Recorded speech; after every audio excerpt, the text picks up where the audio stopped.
What's going on, everybody? Welcome to the end of the week. I'm your host, GemMint, and we're going to count down our top 10 favorite comics with Rockin Robbie. Yo, what's up? Always a pleasure to be here talking comics with my homies. Let's get into it. We're going to get into it, and no sponsor ads in this video whatsoever, except for the fact that we are doing a live auction this Saturday, October 23rd, starting at 8 p.m. Eastern. It's myself, Nick Barucci from Dynamite Entertainment, who's got original art with him, key issues, a CGC 10 book, got to have a Gem Mint.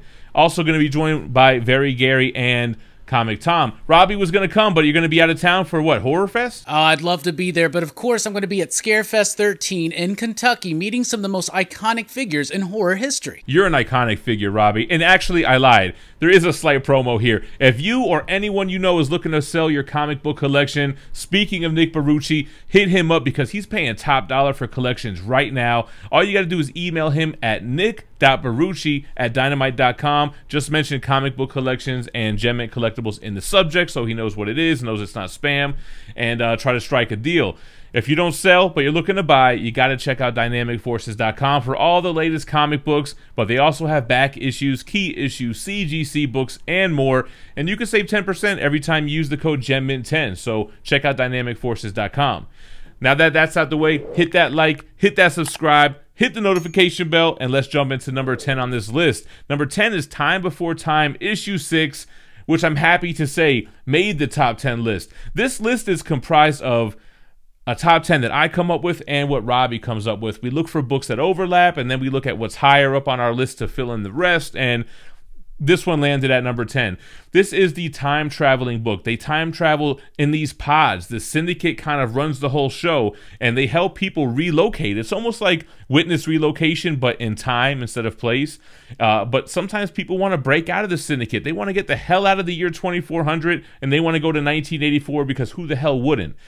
This one had an awesome scene, man, where they strap this guy on the outside of the pod while they time travel hundreds of years into the future. His body's disintegrating. It was an epic scene, and I was just so happy that this book finally kind of lived up to issue 1. And at number 9, we've got Fantastic Four 37 from Marvel Comics. Y'all, I am loving Fantastic Four. Now, it doesn't take much to make me really appreciate Fantastic Four overall. I'm a huge fan of this book, of this team, of everything from the beginning all the way through.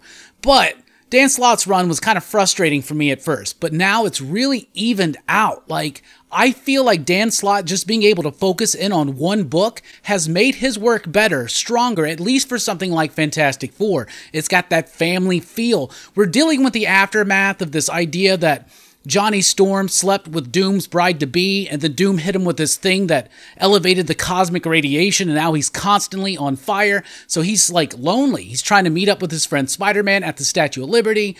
He like burns like the arm of it off. But it mostly centers around Ben Grimm and Alicia and their new kids, this Kree and this Skrull. They were raised to be warriors fighting every single day, and now they're just kids trying to live. And of course, Ben and Alicia has adopted them, and it's their first night trick-or-treating. And it really hits at the core heart of what this book is, which is a story about a family. And I really got to applaud the idea that there's a book that's about trick-or-treating on Halloween that came out before Halloween, because scheduling hasn't been Marvel's best suit when it comes to this kind of stuff, so that's pretty awesome. I thought you were about to hit me with the Daft Punk. Harder, better, faster, stronger. Moving on to number 8 on the list, we've got King Spawn issue 3. Robbie was able to read the Image book, so we're able to throw him on the list. King Spawn issue 3 is super dark, man. We already had Spawn killing children to save children. He kind of got put in this pickle where he had no choice. And now he's fighting against Billy Kincaid. He straight Shang Tsung's his ass and does the fatality, although it doesn't really last for that long. And then the whole bit where the splastered about Billy Kincaid comes back and knocks Spawn out, putting the crown, and the kid crowns him, and now he's King Spawn. This book is super dark, and I love the artwork. The way Spawn is portrayed is viscerally raw and truly horrific, bruh. Yeah, I love the new dark direction that they've been taking with Spawn. It reminds me of single-digit Spawn days, and I'm excited for that, and there might be another Spawn book on this list. Speaking of super dark books, at number 7, we've got Refrigerator Full of Heads, issue number 1. This is from Hill House Comics, but not actually written by Joe Hill, but I thought that this was a really strong sequel to Basket Full of Heads. I had a lot of fun with that original book. It's about this mystical axe. When you cut off someone's head with it, the head is still alive, moving around, stuff like that, and talking to them, right? So now you have this new batch of characters coming in there to look for this axe, and you get the introduction of this dagger that when you get stabbed, you don't really die, but you're just in a catatonic state, but you're fully aware of everything. Truly terrifying. So it introduces the characters well, and then it gets to this idea that there is this refrigerator in this boat, and there's going to be something about that. Who knows what it will be, but I really liked it. It felt 80s, it felt slasher, it felt fun, it felt cool. Yeah, and when I think about Hill House Comics, it always reminds me of like that summer of 2020 when we were all like quarantining and just doing stuff from home and reading a ton of comic books. It deserved a sequel. It was the like landmark title of that imprint. And yeah, it's fun. It makes sense. We have the axe from the first series, and now we're introducing new weapons that have these attributes. So definitely deserves to be on the list. Just like number 6, which I already alluded to, is Gunslinger Spawn, issue number 1. We had 2 oversized Spawn books this week, which I think both were worth it. This one had multiple stories within it, basically giving us more information about Gunslinger. I mentioned in my non-spoiler review, he's a man out of time. He's, I think, from the 1800s, 1894, I want to say. He's in the real world now. He stole a motorcycle. He's trying to get to where he's got to go to find his way back to his own time. The motorcycle runs out of gas, and he doesn't know what the hell's wrong with it. Runs into this kid who his father ends up having ties to the very people that are after him. I also thought it was interesting how they mentioned that Gunslinger is one of the weakest Spawns ever, but what he lacks in his strength, he makes up for in his skills, specifically with his sharpshooting. Oh, and the whole bit about the blood, using his blood to make the bullets to kill the angels and the demons, that is such a gnarly idea. That's why he's losing his powers. He's a man out of time. He doesn't know that his motorcycle's out of gas. Like, I thought Gunslinger Spawn was awesome. I know a lot of people didn't receive it in their shops yet, but you're definitely going to get it next week, and it's definitely worth it. Damn, that's right. Maybe we shouldn't have just spoiled it. Well, too late now. Number 5, we're going with Not All Robots. Number 3, this is from AWA Upshot, written by Mark Russell and illustrated by Mike Deodato Jr. I've loved this book. It's this very darkly satirical commentary on society, but it's using robots and humans, and we've seen this story before where there's a robot revolution and they overtake humanity, but that's not what happens here. They kind of look down on us and they kind of feel sorry for us, right? So they assign a robot to every household. So the robot goes out and works for the humans, and the humans just sit there like pets, basically, right? And now the robots are getting... some of them are not very happy with that, right? One of them killed everybody in Orlando. He just got off of that, not guilty in the courtrooms. And so the tensions are building up, but it's got this quirky, odd sense of humor. And now the robots in this issue are being replaced by robots that look and act more like humans. And so then the main character, who's this dad, who's so afraid of this robot, and he's always like telling his family like, oh, he's had a hard day at work. We got to go easy on him. Meanwhile, he's building some kind of who knows what death machine in the basement. But now you get a little bit of the suburban quality where he's talking to his neighbor throughout the issue, and his neighbor's rich, and they're in this whole keeping up with the Joneses thing about these new robots. And he's like, yeah, I got my new robot. He's like, how's that man droid looking for you? And it's his wife. And that's how it ends.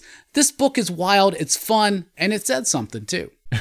And we're halfway through the list. Before we continue with the list, let's give them our picks of the week. My pick of the week, the weakest book I read, and there were a few that were contending for this title, but I'm going with X-Men Trial of Magneto number 3.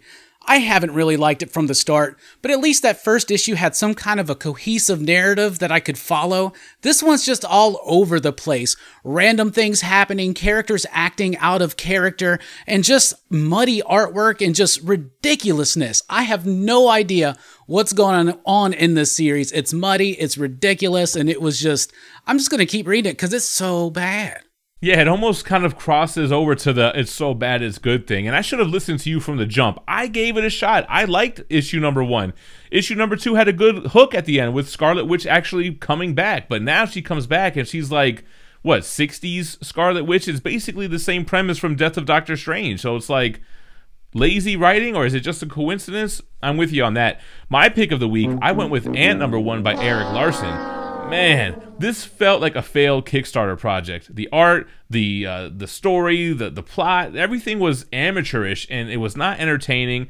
It kind of tried to hook me with that like Tales to Astonish looking cover, but it just didn't deliver with the story. So that was my pick of the week. Oh man, I was actually looking forward to Ant number 1. It's one of the ones that we didn't get at our shop because of this supply thing or whatever. So you just broke my heart, man. Sorry to be the one to do it. Moving on to the main list, number 4. We went with Eat the Rich, number 3. And I like that we got Robbie on board with Eat the Rich. I've been digging this one from the jump, and we really progress here. Issues 1 through 2, well, I guess not a lot of issues have transpired. But anyway, the girl was conflicted. Should she run away? These rich people are eating people. Like, what's the deal? Come to find out, it's in their contracts. It's kind of like what they do when they retire and in order to provide for their family. And in this issue, we kind of flash forward a little bit. She joins the crowd. She speaks with like the other newest wife who's an outsider and been accustomed to what they're doing here. We find out why they're doing it. Robbie, that's some hook here at the end with what they're actually eating and what it does to them. Yeah, that's right. The fact that they have to keep eating people. So now she's stuck in this world. She can't get out. So yeah, I was down on this book at first, but it's starting to win me over more and more. I don't think I'm still liking it as much as some of the other people out there, including yourself, but I'm sticking with it because it's there. Like, if they would have given us that hook that they're eating humans because they have to, or something like that, like early on, I think this book has some structure issues, but overall, it's becoming very intriguing. And at number 3, we've got Thor number 18. And why? Because this book was so impressive because it's been rather dull for me for the last 3 issues. And now I had an issue that I liked. I liked the conversation with Loki and Thor at the beginning where Thor's coming to Loki for help. I need your help trying to figure out who stole my hammer, right? And it feels like this is just set up now to the next big arc where they're going on this quest to look for his hammer. I feel like we're about just on the cusp of having this back to where we were in those first like 6 issues where it felt big and epic and cosmic.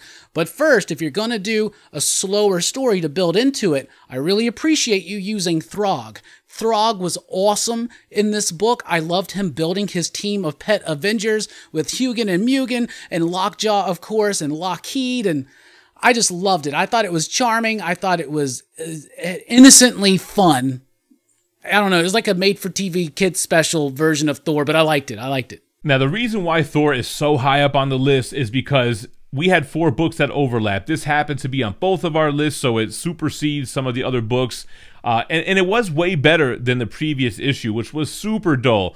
Throg saved this issue, and I like the storytelling on how it's showing us having Thor trying to recruit Throg to help him find Mjolnir, and towards the end, and they're showing us all the recruits and the kind of the process, but it's meant to look like it's happening after the conversation, and then find out Throg had did this all beforehand. He was like, "Hey, I already put the team together. Let's do it." The Throg art, the pet Avengers, like you mentioned, I love that. I thought that was cool as well. I love Donny Cates' Thor. I'm ready for something big like he gave us for the first 2 arcs. Moving on to number 2, we're going Beyond the Breach, issue 4. I kind of compared this to Walking Dead mixed with Oblivion Song. That's kind of how it feels. You have that cross-dimensional aspect, but then you have like, what do regular people do walking through a world where you never know what's coming around the corner and you don't know who to trust? In this issue, we learn a lot. We learn that our main wizard guy who came in riding on the big-ass turtle, he's responsible for blending the dimensions, kind of traveling from one to the other, and they explain how this whole like dimension jumping works. Yeah, because he's stolen this device, and when he crosses through another dimension, he keeps dragging stuff with it, so it's this big chaotic mess. This book has done a really great job of taking all this chaos and making it fun and having a very fast pace. It never slows up and it never gets boring. They're introducing these characters and concepts, and right now we're getting the exposition issue. They're explaining what's going on, but it doesn't feel like it lost any of its energy, right? Which is really fascinating to me. The only problem is this is the penultimate issue. There's only one left, and I'm like, you can't just wrap it up once. This has just got to be the start of something larger, because this book is really good, and it's one of the most underappreciated books on shelves right now. What do you think? Yeah, that's a really good point. I don't think I hear anybody else really talking about this book besides me and you. It's definitely one of those flying under the radar indie titles that you should check out. And at number 1, here we go. It's Catwoman, Lonely City, issue number 1. It's a book by Cliff Chiang. He wrote this book, he illustrated this book, he colored this book, and he even lettered the book. He was like greedy. He was like, I don't want nobody else getting the page rates. This is all me. But it is very expertly done. I love Cliff Chiang's work, from Paper Girls, his Wonder Woman run at the New 52 with Brian Azzarello. That's one of my favorites. So I was really excited to see what he could do. And it's like an old lady Catwoman type story. Her Dark Knight Returns in a way. She's somehow responsible, they think, for the death of Batman. She's been in jail. Two-Face is the mayor now.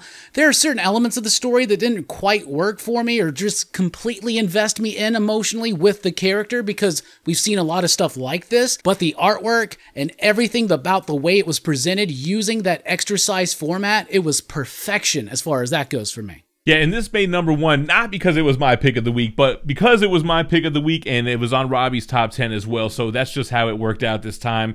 I love this book. I thought it presented well. It flowed so well. I like how this creator said, I got it from top to bottom, start to finish. He did everything on this book, and I like it. I like how you compared it to Dark Knight Returns. It is an old woman Catwoman, and I like the world that she's been dropped into after this Fool's Day. Batman is dead.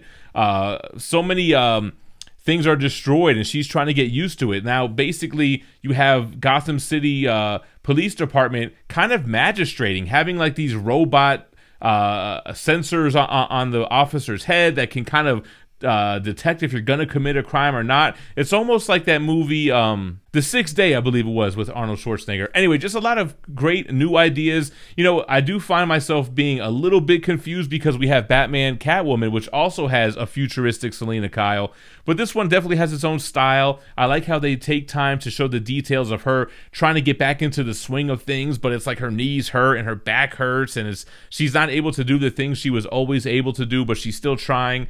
Definitely a great book and worthy for pick of the week. You know, I love everything about this book, including that story and some of those concepts. The one thing I don't like about it, when I really think about it, is that Two-Face is the mayor. Like, what? Like, really? Like, who's in Gotham? Who's voting in Gotham? How does that happen? Two-Face is mayor? He's reformed? Oh, sure. Yeah, we've seen that one before. But that's what I like about it, because, yeah, a person can reform himself over 10 years, and that's the hook at the end of this book, that he really isn't reformed, and he got her out of jail just so he can, frame her or set her up or kill her or something of that nature. So that's an interesting take, that they think he's reformed, but he's really the villain behind this story. I guess every morning he just flips a coin and it's whatever it lands on, right? And that's kind of how we come up with these lists. No, I'm just playing. But those are the top 10 comics of the week. Let us know what your favorite comics were in the comments down below. We are doing a giveaway once we hit our next subscriber milestone of 150K, and that's what's going to enter you into that giveaway. Be subscribed, leave a like, and comment. Once we reach the milestone, we'll go live, pick a random video where I promoted the giveaway, and use a random YouTube comment generator to draw a worldwide winner. If you enjoy Robbie's take on these books on this channel, you got to swing over to Pop Culture Philosophers and check him out over there. I appreciate that, yeah. And also, we do movie reviews and all that kind of stuff. This weekend, we got the finale of Horror Fest. We're going to be ranking and reviewing all 12 Halloween films. It's going to be a creepy, scary, spooky time. Sounds terrifying. We appreciate you guys watching, but don't go anywhere. Make sure to check out last week's top 10 if you missed it. Check out my new comic book day reviews as well, and subscribe to both channels. Stay minty fresh, y'all. Peace.